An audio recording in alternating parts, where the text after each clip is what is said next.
It's the perfect day to spend at an amusement park. The sun is shining, your whole day is wide open, which means you and your 3 friends can spend a whole day riding the rides. You've eaten some cotton candy, taken a spin on the tilt-a-whirl, and now you're ready to brave the park's top attraction, Dragon's Peak. The fearsome roller coaster sends you down the steepest drop in the park and then sends you upside down as you speed around a massive loop. As you and your friends enter the line, you notice how perfectly themed the waiting area is. There's a suit of armor, an old witch, and other details that make you feel like you're standing in the middle of a medieval fantasy. And as you and your friends approach the ride, you notice one more cool detail. Hey look, they've got a goblin operating the ride. The short, stubby-looking man with long ears and big teeth operating the ride looks up suddenly. What'd you say? That's a great goblin outfit, man. Super realistic makeup. I'm not wearing any makeup. This is my face. Think I look like a goblin? I thought this was a fantasy ride. I get my looks from my mother's side of my family. You try to apologize as you're ushered into the final queue area to wait for the next ride. Your friends are seated in the next car in, but there's no room for you, so you'll take the next one. It rides up and you get into your favorite seat right in the front. You think it's a little odd that you're the only one seated in this car. There are a lot of people on the line, but you don't think too much about it as the not-a-goblin ride attendant presses down on your lap bar, securing you in the seat. He smirks at you as he presses the button, and you're off. The ride is as exciting as you heard. You're sent shooting up a hill, down a massive drop, and into the first loop. You sail into the incline, turn upside down, and stop. It takes you a second to realize this isn't part of the ride, but your car isn't moving, and you're hanging upside down over 100 feet above the park. What are you gonna do? Your first thought is to wave your arms and call for help, but you're so far away from anyone that it's unlikely anyone could hear you. You're looking back at the track for other cars, but none seem to be coming. At least you don't have to worry about anyone crashing into you. Your next thought is to reach for your cell phone and try to call for help. You struggle to reach into your pocket, but the roller coaster seat harness is tight and presses down on your lap and shoulder. You are grateful for that because it's going to keep you from slipping out of your harness while hanging upside down. But it's going to make it very difficult to pull your phone out of your pocket. And even if you got it out, you're worried about dropping it more than 100 feet above the ground. Not only would that be the end of your phone, but it could be dangerous for anyone on the ground. Besides, you're pretty sure everyone can see you hanging here. The good news is you have a watch on your wrist, so you can keep track of the time. It feels like you've been hanging upside down for half an hour already, and it's been 3 minutes. At least you can keep a sense of time. You thought your grandpa was silly when he gave you that watch. You can't trust that modern technology. A good old wristwatch is reliable and will help you out when you can't pull out your phone. I guess grandpa knew what he was talking about. But right now your priority is keeping sane and healthy while waiting for rescue. You used to do handstands as a little kid, so you know all about how quickly you get dizzy when hanging upside down. The second you flip upside down, your blood starts to rush to your head, and that wreaks all sort of havoc inside your body, starting with the shift of weight from all around your body to your upper body organs. Your organs start to put extra weight on your lungs, making it harder to breathe easily. Your heart has to do more work because more blood is flowing toward it, and you can already start to feel it racing.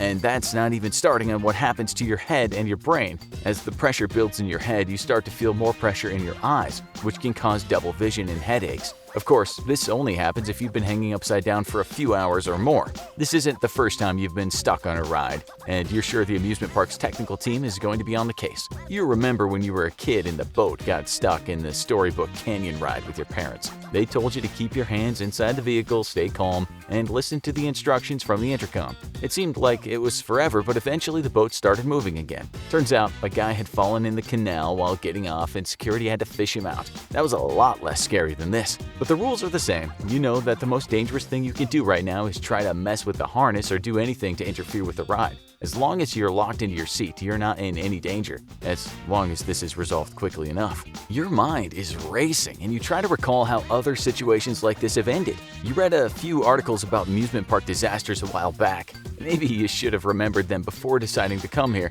Most roller coaster stops happen on flat surfaces such as ascents or descents. They're usually caused by power failures, but that doesn't seem to be the case here. You can see other rides functioning fine in the park below. Sometimes a safety feature gets triggered accidentally, causing an emergency stop at the most uncomfortable place. That's probably what happened here, unless the not-a-goblin did it deliberately. You know you can't let the blood pool in your head too much, so you decide to keep moving. You lift your head as much as you can, tilt it from side to side, trying to keep the blood flowing. It's only been about 10 minutes and you're already starting to feel dizzy with a bad headache coming on. When other roller coaster riders were stuck upside down for over half an hour, like on the X coaster at Magic Springs and Crystal Falls, several people went to the hospital to be checked out. In the worst incident like this in the United States, at Six Flags America in Gurnee, Illinois, a group of people were stranded upside down on the Demon for over 2 hours. Not only did 4 people wind up hospitalized, but the park wound up paying $442,000 after a jury ruled against them. Well, if they don't get you down from here soon, at least you might wind up rich.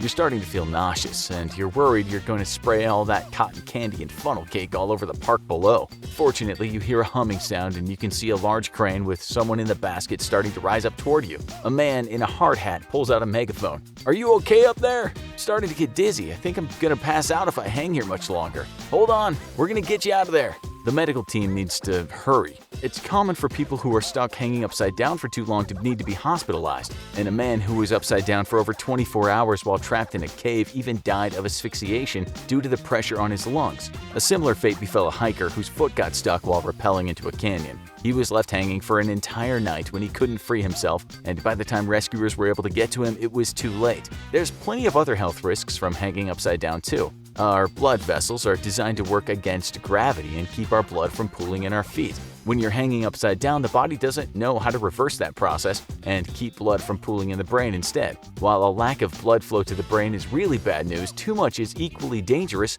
and can lead to a brain hemorrhage, which is bleeding in or around the brain. It's rough on your other organs too. The heart has to work overtime trying to pump your blood in a direction it's not used to, and can have trouble getting enough blood to different organs, and you can even experience heart failure from it working overtime. You can see the man in the crane go back down and start to confer with people on the ground. You know that past solutions for people stuck upside down on roller coasters have involved using ropes to pull the cart back to the starting gate, like was done in China in 2011. But you can't imagine that working given how wild this ride was. More often, they'll crank the car back to the starting position and rescue you from there once you're closer to the ground. If they can't figure out any of those options, they'll strap you into a retractable harness and then cut away the restraining bar before lowering you to the ground. That takes a lot of manpower and is a tricky operation, so you hope they won't have to do that. As it turns out, they don't. A technician is raised up to the car and looks at the mechanism holding you in place. It doesn't take long for him to radio back to the team on the ground. "It's the emergency brake. It got triggered when he was at the top of the hill. If you release it in the control console, it should get him moving again." There's a slow whirring noise in the car, and as quickly as you stopped, it's over. The car, which has some ropes attached to it to keep it oriented correctly, slides out of the loop and onto a controlled stop at the base of the track before slowly being towed to the end of the ride. The harness is manually released and you're lifted out of the car by the medical team on site. It's a good thing too. You were only upside down for about 20 minutes, but you are extremely dizzy and your legs feel like jelly. The rush of your body reorienting itself and your blood going back to where it should be makes you feel like you're about to pass out. The medical team checks you out. Fortunately, you weren't hanging upside down long enough to cause any serious damage. They tell you to take it easy though. No more crazy rides for the rest of the day. That won't be a problem. You're definitely not in the mood for any more roller coasters right now. Your friends are waiting for you as soon as the medical team gets done, and you can see the Not-A-Goblin being escorted away by security and placed in handcuffs. Your friends tell you he sabotaged the ride to leave you trapped, and the park is definitely going to press charges if you testify. You're met by the park manager, who apologizes profusely and offers you a free annual pass as an apology for your experience. You don't know when you'll want to go on a roller coaster again, but you're glad to be off of that one. The nausea is passing quickly now that you're upright, and you think the perfect way to end the day is another funnel cake. Your ride on Dragon's Peak was harrowing, but it could have been worse. Now go watch The Worst Amusement Park Disasters for just how bad it can really get. Or check out I Was Trapped Underwater for 3 days for an escape from a much tighter spot than a roller coaster loop. Thanks for watching, and we'll see you next time.